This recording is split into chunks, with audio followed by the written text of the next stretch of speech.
Hello, Mark. My name is Vivian, and I'm number 24. I'm a sophomore. This is a speech from Jeff Iliff. One more reason to get a good night's sleep. Sleep is something we spend about a third of our lives doing. But do any of us really understand what it's all about? 2,000 years ago, Galen, one of the most prominent medical researchers of the ancient world, proposed that while we are awake, our brain's motive force, its juice, would flow out to all the other parts of the body, animating them but leaving the brain all dried up. And he thought that when we sleep, all this moisture that filled the breast of the body will come rushing back, rehydrating the brain and refreshing the mind.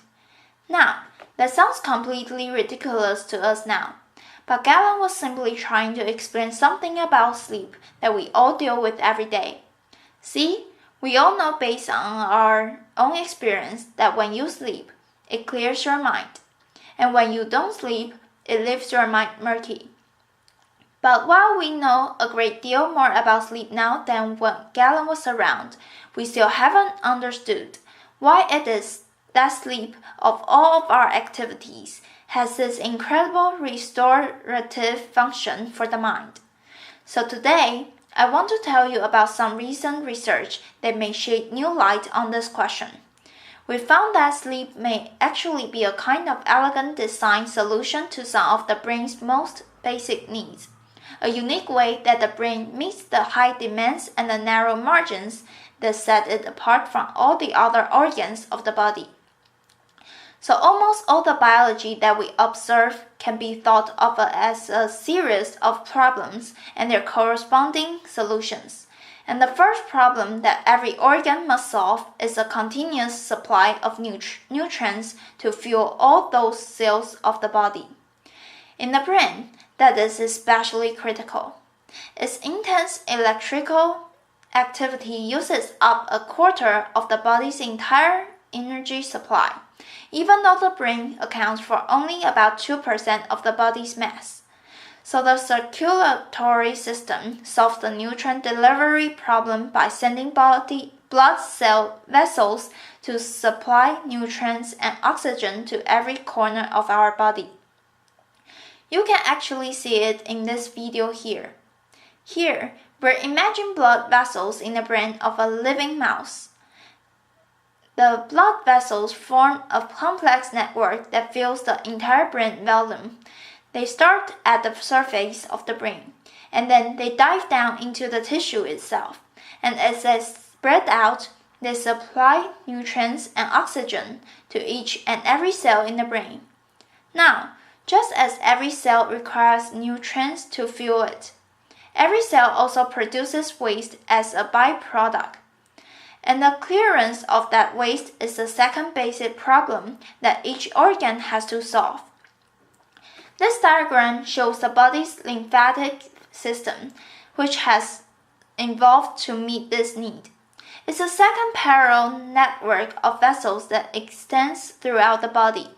It takes up proteins and other waste from the spaces between the cells. It collects them and then dumps them into the blood so they can be disposed of. But if you look really closely at this diagram, you'll see something that doesn't make a lot of sense. So if we were to zoom into this guy's head, one of the things that you would see there is that there are no lymphatic vessels in the brain. But that doesn't make a lot of sense, does it? I mean, the brain is this intensely active organ that produces a correspondingly large amount of waste that must be efficiently cleared. And yet, it lacks lymphatic vessels, which means that the approach that the rest of the body takes to clearing away its waste won't work in the brain. So how then does the brain solve its waste clearance problem? Well, the seemingly mundane question is where our group first jumped into this story, and what we found as we dove down into the brain, down among the neurons and the blood vessels, was that the brain's solution to the problem of waste clearance. It was really unexpected. It was ingenious, but it was also beautiful. Let me tell you about what we found. So the brain has this large pool of clean, clear fluid called cerebrospinal fluid. We call it the CSF. The CSF fills the space that surrounds the brain, and waste from inside the brain make their way out to the CSF, which gets dumped, along with the waste, into the blood. So in that way, it sounds a lot like the lymphatic system, doesn't it? But what's interesting is that the fluid and the waste from inside the brain, they don't just percolate their way randomly out to these pools of CSF. Instead, there is a specialized network of plumbing the organized and facilitates this process. You can see that in these videos. Here, we're again imagined into the brain of living mice.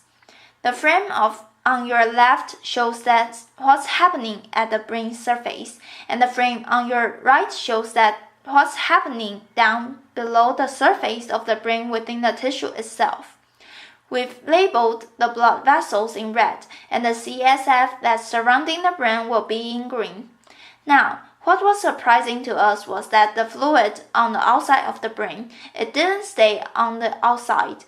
Instead, the CSF was pumped back into and through the brain along the outsides of the blood vessels. And as it flushed down into the brain along the outside of these vessels, it was actually helping to clear away, to clean the waste from the spaces between the brain cells. If you think about it, using the outsides of these blood vessels like this is a really clever design solution. Because the brain is enclosed in a rigid skull and is packed full of cells, so there is no extra space inside it for a whole second set of vessels like the lymphatic system.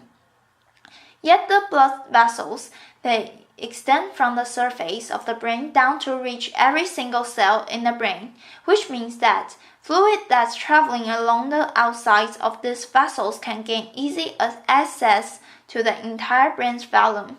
So it's actually this really clever way to repurpose one set of vessels, the blood vessels, to take over and replace the function of a second set of vessels, the lymphatic vessels, to make it so you don't need them. And what's amazing is that no other organ takes quite this approach to clearing away the waste from between its cells. This is a solution that is entirely unique to the brain. But our most surprising finding was that all of this, everything I just told you about, with all this fluid rushing through the brain, it's only happening in the sleeping brain. Here, the video on the left shows how much of the CSF is moving through the brain of a living mouse while it's awake. It's almost nothing. Yet, in the same animal, if we wait just a little while until it's gone to sleep, what you see is that the CSF is rushing through the brain, and we discovered that at the same time when the brain goes to sleep, the brain cells themselves seem to shrink, opening up spaces in between them, allowing fluid to rush through and allowing waste to be cleared out. So it seems that Galen may actually have been sort of on the right track when he wrote about fluid rushing through the brain when sleep came on. Our own research now is 2,000 years later suggests that what's happening is that when the brain is awake and is at its most busy, it puts off clearing away the waste from the spaces between its cells until later, and then when it goes to sleep and doesn't have to be as busy, it shifts into a kind of cleaning mode to clear away the waste from the spaces between its cells. The waste that's accumulated throughout the day. So it's actually a little bit like how you or we put off our household chores during the work week when we don't have time to get to it.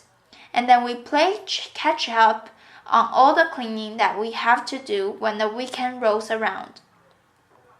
Now, I've just talked a lot about waste clearance, but I haven't been very specific about the kinds of waste that the brain needs to be clearing during sleep in order to stay healthy.